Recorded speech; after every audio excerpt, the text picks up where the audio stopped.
Thanks for coming out and watching the oxymoronic Reddit Professional Show, where I showcase the best and worst of the internet. Here I comment on brilliant and hilarious comment chains regarding dumb shit on the internet for you to enjoy. Make sure to subscribe, hit the little bell button so that you get notifications every time we come up with a new video. Enjoy this week's show. Life pro tip: just because you did something wrong in the past, doesn't mean you can't advocate against it now. It doesn't make you a hypocrite. You grew. Don't let people use your past to invalidate your current mindset. Growth is a concept. Embrace it. I just found this quote online and wanted to share it with you guys. Sorry if it's not the right sub, please let me know. When I read this, it really spoke to me. I've made mistakes in the past, but I've also learned from them, and I'm a better person because of it. Everyone makes mistakes, and the only thing to do is deal with them and learn from it. Don't let anyone hold your past wrongdoings against you in order to belittle or invalidate the person you are now. In the new Beastie Boys documentary, Adrock relates an interview he did in which he was accused of hypocrisy on his position on women's issues given the band's past behavior, i.e. License to Ill. His response was short and sweet: "I'd rather be a hypocrite than the same person forever. People grow and evolve. It's a good thing, not a bad thing." I.e. someone else caught that too, and it's true for everything. A total skinhead can change their views and preach against their past actions. It doesn't make them a hypocrite. It means they learned. It's politicians and public figures that need to know this. They are the ones with most influence yet also least willing to change, because they built their base of supporters on a certain viewpoint. Sometimes people do forget that they ever believed different. That kind of, "I was born knowing" confirmation bias does seem to especially affect those who tend to change stance without ever really understanding why. People who feel they face greater negative consequence or be judged for having been wrong are going to be more likely to solve that cognitive dissonance with rigid certainty, without ever really giving it a conscious thought. Gaslighting is absolutely a human issue. It's not the only reason people may reject evidence of their former ideas or actions. Yeah, plus there is also a subset of people who become extremely self-righteous and obnoxious about their change in behavior. An example off the top of my head is an ex-smoker who then turns around and becomes obnoxiously anti-smoking towards smokers, way more so than people who never smoked. It's like, yeah, I don't like smoking either, but when you become so obnoxious about it, it's clear your behavior is more about making you feel good about yourself than convincing someone else to change. Considering you were in the exact same position as the person you now despise and criticize, you think you would be a little more understanding and a little less judgmental, but these people act like their shit never smelled. My yoga instructor's nugget of wisdom the other day: you don't need to align yourself with your mistakes. Make the mistake, find where you went wrong, and then align yourself with where you want to be. It's so much better than living in the past with past regrets. Align yourself with future you who is going to do better. Whoa. That's hitting me hard right now. Thank you. You okay? Yeah, thank you. Just been stuck in a place where I'm beating myself up and identifying with my mistakes, as opposed to saying I made a mistake and I know better now and I still am a worthy person. Sometimes, a hypocrite is nothing more than a man in the process of changing. Dalinar Colon. Anyone confused about the reference? It's from an epic fantasy series called the Stormlight Archive by Brandon Sanderson. It's currently one of the biggest series in modern fantasy. Book 4 out of 10 is coming out in November, and it's excellent. It's probably going to be the next Lord of the Rings / Game of Thrones once it gets adapted to film or TV, so you should check it out now to get hipster bragging rights. Also, unlike Game of Thrones, Sanderson has consistently wrote a Stormlight book every 2 to 3 years, and when he isn't writing in this series he takes a break by writing a different book. Dude is a machine and does not disappoint. Hey, I hear you. It's one thing to know what you should do and it's another to know how. All my life I knew I shouldn't just focus on my past UPS, but I didn't know how to go about it until recently. For me, the solution has been twofold: CBT therapy and meditation. With the CBT therapy, I had a person I respected and trusted question and break down the underlying reasons for why I refused to let go. Why I refused to be nicer to myself and forgive myself. I believed that I could punish myself into perfection. That if I somehow beat myself up enough that I would be better next time. Further, I believed I deserved to feel like shit. I felt like I deserved to beat myself up. That this regret was my cross to bear for the rest of my life because I had earned it by my actions. However, I learned that my reasoning was flawed and I did deserve to be forgiven. That I deserved to be happy. Now that doesn't mean that revelation fixed me on its own, but it was a big help because I now knew and believed deep down that the coping skills I had learned were wrong and were counterproductive. What helped me put the self-love and forgiveness into play was the meditation. By becoming more mindful of my thoughts, I'm able to notice these self-loathing thoughts and let them go. I'm also able to keep myself from identifying with these hurtful thoughts. Rather than I'm a piece of shit because I did a shitty thing, it's now a shitty thing that I did. Rather than I am depressed, it's a memory that provokes me to go to a dark place. So once I notice the thought and let go, I'm also able to plant a nice thought about myself into my head. Think of your mind as a garden and our thoughts and emotions sprout from seeds planted. By saying something nice to myself, even if I don't necessarily believe it at the time, I'm planting a seed of joy.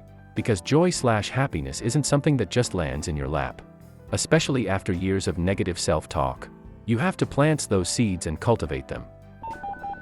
Changing your stance on something doesn't make you a hypocrite. Advocating for a certain stance and doing the opposite does.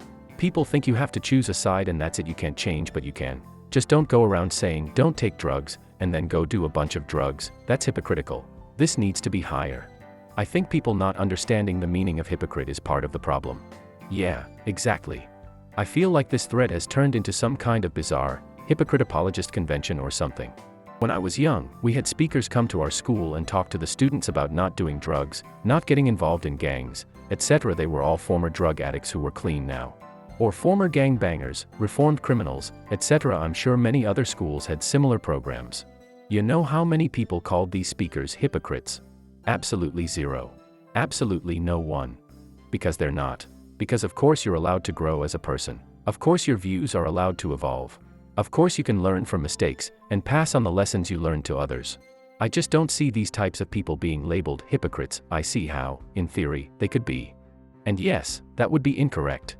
I am just saying, in my experience, virtually 100% of people I've seen called hypocrites are indeed exactly that. I just feel like this entire thread is a straw man. I don't see the term hypocrite being applied inappropriately or unnecessarily very often at all. Hell, most people are hypocrites in some way. In practice, it's pretty hard to hold yourself to the same standard you hold others. We all fall short of that, sometimes. I just get the feeling there are a lot of salty hypocrites in this thread, trying desperately to justify their behavior and invalidate criticism against them. Yeah. See? I'm not a hypocrite. I am just checks notes. In the process of personal growth. Yeah. I knew it. I knew I didn't do anything wrong. I guess it's anecdotal. I've seen hypocrite used improperly. Just go on Twitter. People bashing others for things of the past. Just go on Reddit. People bashing others who held X view at one point but changed later. Ask if people can change their mind and get called whatever party. This is very true.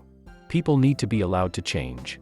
However, there needs to at least be a baseline acknowledgement that the prior behavior/belief was real. Way too many politicians, in particular, get to change their beliefs to suit the present day, without reckoning with the damage their old beliefs did. Hell, most of them don't even have to describe the process they went through to change those beliefs. I am unbelievably different than who I was when I graduated HS 19 years ago, but I can articulate all the steps that it took to get me here. If you can't do that, you either have a distinct lack of self-awareness or you are a rank opportunist. Yes, There's a huge difference between someone changing their beliefs and doing the right thing while being willing to admit to and take responsibility for their past beliefs or behavior vs someone claiming they've evolved but getting defensive and refusing to accept responsibility when someone points out the damage they did in the past. For example, I know someone who is a very vocal and popular activist in my community but in their private life is a huge bully. There is tons of internet evidence from a couple years ago of her racism, body shaming, and tons of people have personal stories of being bullied and abused by this person. But if you bring this up to her, she'd rather attack you and send her horde of followers to harass you and accuse you of libel instead of saying, yes, I said those things, but I no longer believe that and I'm sorry to those that were hurt by the things I've done. It just proves to me that she hasn't changed at all. LPT, after any unpleasant event in your life you should always stop to ask, did this happen to me or did I create it? It will help you either let go of the guilt or take responsibility and grow as a person. With the caveat that, if you're suffering from severe self-loathing depression, this can totally make things even worse. Yes, a symptom of depression is taking responsibility for things that are definitely not your responsibility. It can cause misplaced guilt and angst. Did this happen to me, or did I create it? Someone with poor self-talk may trend towards the latter even if it's not true. One of the many problems with severe self-loathing depression is that you don't have an accurate view of yourself or your own behavior because you're mentally ill. Say you make some minor mistake. Instead of being able to confront that minor mistake and take responsibility for it and improve your behavior, depression often causes you to blow it out of proportion and just be like, well, I guess I'm a horrible garbage person and I'm just trash, which is counterproductive since it makes a small, fixable problem seem insurmountable and makes it a character issue. Not to mention that you can also blame yourself for things you didn't create, but in my experience I feel like it's probably more common to see the "I did this one thing wrong so instead of fixing it and moving on I deserve to be miserable forever and die" thing. I don't have a problem with this at all. It is part of growing and becoming a better person, and we all make mistakes. I do have a problem with people who advocate against it in a snarky, superior attitude. My GF likes watching Real Housewives, and that cabaret bitch from New York drives me nuts. She's been arrested, to rehab, and had her life fall apart from alcohol. It is great that she is taking care of herself and not drinking, but she is such a cunt about it and always making remarks to others drinking too much and just being snarky and vile in front of groups of people. If you've been that person, shouldn't you have empathy for them and try to talk to them in private and help them? Not attack them in public. That is hypocritical. Growing as a person and helping others is not. If you enjoyed this week's effective way to waste time, hit that like button and subscribe for more content like this. If you are enjoying the series, leave me a comment below. A special shout out to the content creators. You frickin' rock.